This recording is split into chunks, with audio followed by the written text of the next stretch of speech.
Hello friends, target toward selection में आपका स्वागत है। अगर मेरा चैनल अभी तक आपने सब्सक्राइब नहीं किया है तो चैनल को पहले सब्सक्राइब कर लीजिए। देखिए, हमारा जो चल रहा है वो रियल एनालिसिस चल रहा है। चैप्टर 1 मैं पूरा करा चुकी हूँ, मैंने उसके ऑब्जेक्टिव भी डाल दिए हैं।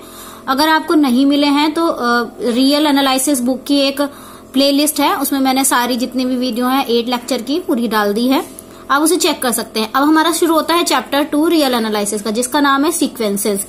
तो आज जो हम डिस्कस करेंगे वो टॉपिक है हमारा सीक्वेंसेस। सीक्वेंसेस में कांस्टेंट सीक्वेंस क्या होता है, इक्वलिटी ऑफ टू सीक्वेंस क्या होते हैं, सब सीक्वेंस क्या होता है और बाउंडेड सीक्वेंस क्या होता है। आज इतना ही टॉपिक डिस्कस करेंगे और नेक्स्ट वीडियो में हम डिस्कस करेंगे कन्वर्जेंट किसे कहते हैं, कन्वर्जेंट सीक्वेंस और डाइवर्जेंट सीक्वेंस किसे कहते हैं। तो आइए स्टार्ट करते हैं अपनी वीडियो सीक्वेंसेस से कि सीक्वेंसेस होता क्या है। तो देखिए, एक बात समझिए, सीक्वेंसेस क्या होता है कि let S be any non empty set, यानी कि हमने कोई भी एक सेट कंसिडर किया जो कि नॉन एम्प्टी है, जिसका नाम दिया हमने S. A function whose domain is the set of natural number, यानी कि डोमेन और रेंज तो आप जानते हैं, डोमेन ये वाला पार्ट और रेंज जो है ये वाला पार्ट। तो एलिमेंट जो होते हैं वो जो जिससे कनेक्ट होते हैं उसको रेंज बोलते हैं। फंक्शन की मैंने फंक्शन में ये चैप्टर दे रखा है डोमेन और रेंज का। तो डोमेन होने चाहिए सेट नेचुरल नंबर के और जो आपका रेंज है वो सबसेट होनी चाहिए एस के, यानी कि एस में से कोई से भी आप एलिमेंट उठा सकते हैं, वो आपके रेंज होनी चाहिए। हम उसको एक कहते हैं सीक्वेंस। जैसे एग्जांपल की अगर हम बात करें तो सपोज करो हमारा क्या हो गया, एक हो गया हमारा 1 8 27 64, यानी कि अगर हम सीक्वेंस की बात करें तो सीक्वेंस को कैसे डिनोट करते हैं, इस वाले ब्रैकेट में, यानी कि इस वाले ब्रैकेट में हम क्या करते हैं, इसको सीक्वेंस को डिनोट करते हैं। सीक्वेंस को डिनोट करने के लिए हम क्या लिखते हैं, SN, यानी कि 12 ब्रैकेट और SN यानी कि S1 S2 S3 S4 S5 S6। अगर हम इसकी बात करें तो देखिए, ये सीक्वेंस जो है वो 1 2 का क्यूब 3 का क्यूब 4 का क्यूब का सीक्वेंस है, यानी कि हम क्या लिख सकते हैं, किसका सीक्वेंस है, n की पावर 3 का।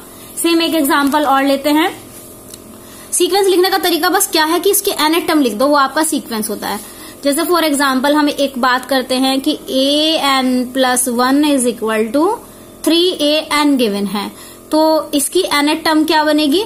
देखिए, सपोज करो हमारा जो a1 की वैल्यू हमें दे रखी है 1, तो जब हम यहाँ पर n की वैल्यू 0 पुट करते हैं, n की वैल्यू 2 पुट करते हैं, तो ये बन गया a2 is equal to 3a1, यानी कि a2 की वैल्यू क्या हो गई, 3 हो गई, क्योंकि a1 की वैल्यू कितनी है, 1। इसी तरीके जब हम a4 निकालेंगे तो a2 तो ये हो गया, सॉरी a2 है, a2 हो गया। a3 निकालेंगे तो a3 निकालेंगे 2 + 1, यहाँ पर 2, a2 की वैल्यू कितनी आई है, 3 × 3 यानी 3 × 9। एक और देख लेते हैं निकाल के, जिससे हमारा सीक्वेंस पता चल जाए कौन सा सीक्वेंस है। a4 अगर निकालेंगे तो ये क्या हो गया, 3a3 की वैल्यू कितनी है, 9, 3 × 9 9 × 27, यानी कि देखिए हम जहां तक देख रहे हैं वो एक क्यूब निकल कर आ रहा है। a क्यूब नहीं होगा, 3an निकल कर आया, ये आपका क्या हो गया, सीक्वेंस हो गया। आपको आई थिंक सीक्वेंस समझ में आ गया होगा। अब हम एक एग्जांपल और लेकर बता देते हैं। जैसे 1/n एक सीक्वेंस है।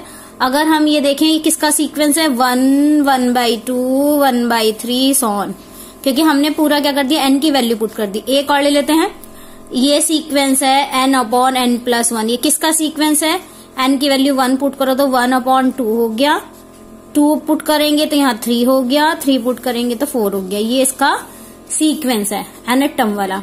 एक और देख लेते हैं, अगर -1 to the power n/n लिखा है सीक्वेंस, ये किसका सीक्वेंस बना, -1। देखिए, n की वैल्यू 1 पुट करूंगी तो -1, 2 पुट करूंगी तो 1/2, 3 पुट करूंगी तो -1/3 सो ऑन। तो किसका सब सीक्वेंस है ये। आई थिंक आपको सीक्वेंस समझ में आ ही गया होगा। अब हम लेते हैं कांस्टेंट सीक्वेंस। देखिए, कांस्टेंट सीक्वेंस क्या होता है, a sequence SN is defined by SN is equal to, हर बार एक ही चीज आए, उसे हम बोलते हैं कांस्टेंट सीक्वेंस। जैसे कि हमने डिनोट करा SN इज इक्वल टू हर बार ए सो ऑन ए तक आया, तो हम इसे क्या कह सकते हैं, ये हमारा एक कांस्टेंट सीक्वेंस है। यानी कि हम अगर एक सिंगलटन सेट है उसको भी एक कांस्टेंट सीक्वेंस कह सकते हैं।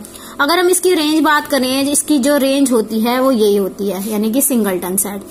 अब हम थोड़ा सा रेंज के बारे में भी पढ़ लेते हैं, रेंज किसे कहते हैं। अगर सपोज करो हमारा क्वेश्चन गिवन है -1 to the power n, sequence. तो इसकी हमारी रेंज कैसे होगी, n की वैल्यू 1 पुट करो तो -1 आया, 2 पुट करो तो 1 आया, फिर -1 आएगा, 1 आएगा, तो रेंज कितनी हो गई, -1 से लेकर 1 तक। यानी कि हम इसकी रेंज कह सकते हैं -1 से लेकर 1 तक। एक क्वेश्चन की रेंज और बता देते हैं, जैसे 1/n आया, 1/n की रेंज क्या होगी, सीक्वेंस 1/n की रेंज क्या होगी। तो देखिए 1 आया, फिर 1/2 आया, सो ऑन। तो हमें पता नहीं है ये कहां तक जाएगा, तो हम इसे लिख सकते हैं इनफाइनाइट सेट इसकी रेंज होगी। आई थिंक आपको रेंज भी समझ में आ गई होगी। अब हम करते हैं इक्वलिटी ऑफ 2 सीक्वेंस। हम कहते हैं इक्वलिटी ऑफ 2 सीक्वेंस कैसे होंगे, हमने सपोज करो 2 सीक्वेंस लिए, कौन कौन से, एक लिया SN और एक ले लिया TN। ये तब आपकी इक्वल होंगे कब, जब SN की वैल्यू TN के बराबर होगी, तब ये आपका इक्वल हो जाएंगे। तो ये सिंपल सी डेफिनेशन है इक्विवेलेंट सीक्वेंस की। अब हम क्या लेते हैं, नेक्स्ट हमारा टॉपिक है सब सीक्वेंस। देखिए सब सीक्वेंस का टॉपिक है let SN be any sequence. हम उसी में से क्या कंसिडर करते हैं, सपोज कर रहे हैं कि हमारा N1, N2, N3 so on Nk भी एक स्ट्रिक्टली इंक्रीजिंग सीक्वेंस है, पॉजिटिव इंटीजर किसका, I और J का। यानी कि जो Ni है वो ग्रेटर देन होगा हमेशा Nj की। स्ट्रिक्टली इंक्रीजिंग मतलब बढ़ता ही जा रहा है, कहीं लिमिटेशन नहीं है, तो ये स्ट्रिक्टली इंक्रीजिंग है। तो हम कह सकते हैं SN1, SN2 so on Snk क्या हो जाएगा, हमारा सब सीक्वेंस हो जाएगा। फॉर एग्जाम्पल अगर हम एक एग्जाम्पल लेते हैं, तो हम यहाँ पर एग्जाम्पल ले रहे हैं, सपोज करो SN जो है हमारा वो क्या है 1, 0, 1, 0, 1, 0 सो ऑन। तो हम क्या लेंगे, यहाँ पर ये किसकी वैल्यू है S1 की, ये किसकी वैल्यू है S2 की, ये क्या है S3 की, ये है S4 की, ये है S5 की। ठीक है, ये हमारे, तो यानी कि इनमें से भी अगर हमने N1 की वैल्यू 1 ली और N2 की वैल्यू 3 ली, N3 की वैल्यू क्या ली 5 ली, N1 की वैल्यू 1, N2 की वैल्यू 3, तो देखना आप देखिए 1 नंबर पे क्या है, 3 नंबर पे क्या है, 5 नंबर पे क्या है, तो कौन सा सीक्वेंस बनना है, केवल 1, 1 और 1 का। देख लो 1, N की वैल्यू 1 ली N1 की, तो कितना आया 1, 3 ली तो 1, 5 ली तो 1, यानी कि इसका सब सीक्वेंस क्या आ जाएगा 1, 1, 1। ये हमारा क्या है, सो ऑन करके सब sequence of SN। I think आपको सब सीक्वेंस समझ में आ गया होगा। अगर एक और एग्जांपल ले, सपोज करो हमारे पास सीक्वेंस SN है 1, 2, 3 सो ऑन, जो भी हमने जहां तक लिया है, तो हमारा सब सीक्वेंस क्या हो जाएगा, इसमें से हमने 2 ले लिया, 3 ले लिया, 5 ले लिया, सो ऑन ले लिया, तो ये हमारा इसका सब सीक्वेंस हो जाएगा। तो हम कह सकते हैं, मतलब ऑड नंबर ले लिया हमने, ऑड नंबर या प्राइम नंबर ले लेते हैं, तो प्राइम नंबर ले लिए तो हमारा जितने भी प्राइम नंबर होंगे वो नेचुरल नंबर का सब सीक्वेंस होंगे। आई होप सब सीक्वेंस भी समझ में आ गया होगा। अब हम लेते हैं बाउंडेड सीक्वेंस। बाउंडेड सीक्वेंस में सबसे पहले हम डेफिनेशन लेते हैं अपर बाउंड की। आप जानते ही हैं सबसे पहले डेफिनेशन किसकी होती है, अपर बाउंड की। अपर बाउंड किसे कहते हैं, हमने एक सीक्वेंस लिया SN, सपोज करो एक सीक्वेंस क्या लिया SN, ये हमारा क्या है बाउंडेड अबव है, हमने क्या ले लिया SN is a sequence which is bounded above. ठीक है, if range set is bounded above, range set is bounded above, if there exist a real number, if there exist a real number क्या K1, तो हम क्या define करेंगे, SN की value हमेशा छोटी होनी चाहिए K1 के लिए for every N belongs to capital N। इसे कहते हैं हम अपर बाउंड, इसे क्या कहते हैं अपर बाउंड। अगर हमें लोअर बाउंड की डेफिनेशन देखनी है तो आपको क्या लेना पड़ेगा, सेम डेफिनेशन होगी हमारी लोअर बाउंड की। लोअर बाउंड की क्या डेफिनेशन होगी, हम कह रहे हैं SN is said to be lower bound of sequence SN। ठीक है, या बाउंडेड बिलो लिख सकते हैं, is said to be bounded below, इसे ऐसे लोअर बाउंड की जगह बाउंडेड बिलो लिखिए, bounded below if the range set is bounded below, bounded below. तो क्या हो गई, यानी कि अब अगर हम एक K2 नंबर एग्जिस्ट करा रहे हैं तो SN की वैल्यू हमेशा ग्रेटर देन 1 किसकी होगी, K2 की, for every N belongs to capital N। ये हमारा क्या हो गया, लोअर बाउंड हो गई। अगर हम बाउंडेड की बात करेंगे तो अपर बाउंड और लोअर बाउंड, यानी कि Sn की वैल्यू K1 से बड़ी होनी चाहिए और K2 से छोटी होनी चाहिए। ठीक है, नहीं हम उल्टा लिख गए, K2 से बड़ी होनी चाहिए, K1 से छोटी होनी चाहिए, उसे हम बाउंडेड सीक्वेंस कहते हैं। इसके साथ ही LUB और GLB आ जाता है, ग्रेटेस्ट लोअर बाउंड। हमें केवल उसकी डेफिनेशन लिखनी होती है। एक एग्जाम्पल लेके बता देती हूँ। एग्जाम्पल कैसे होगा, एक सीक्वेंस 1/n है तो ये बाउंडेड होगा। ये बाउंडेड होगा क्यों, क्योंकि इसकी 1/n एक रेंज होगी। ठीक है, यानी कि 1 से छोटा छोटा होगा, इसलिए ये बाउंडेड होगा।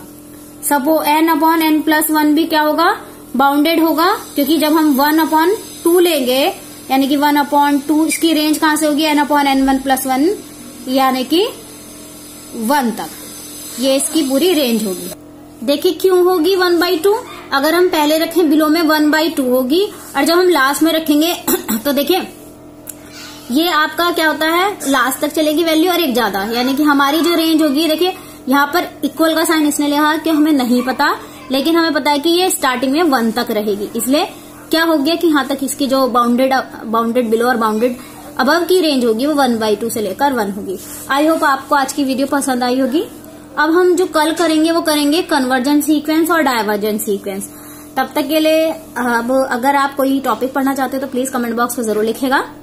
और ये सीक्वेंस की मैं अलग प्लेलिस्ट वही बनाऊंगी रियल एनालिसिस बुक में, और आपको ये पूरा चैप्टर डाल दूंगी। जो भी सीक्वेंसेस की अदर वीडियो होंगी वो भी डाल दूंगी, तो आप चेक कर लीजिए प्लेलिस्ट। अगली वीडियो के साथ मिलते हैं। Thank you so much.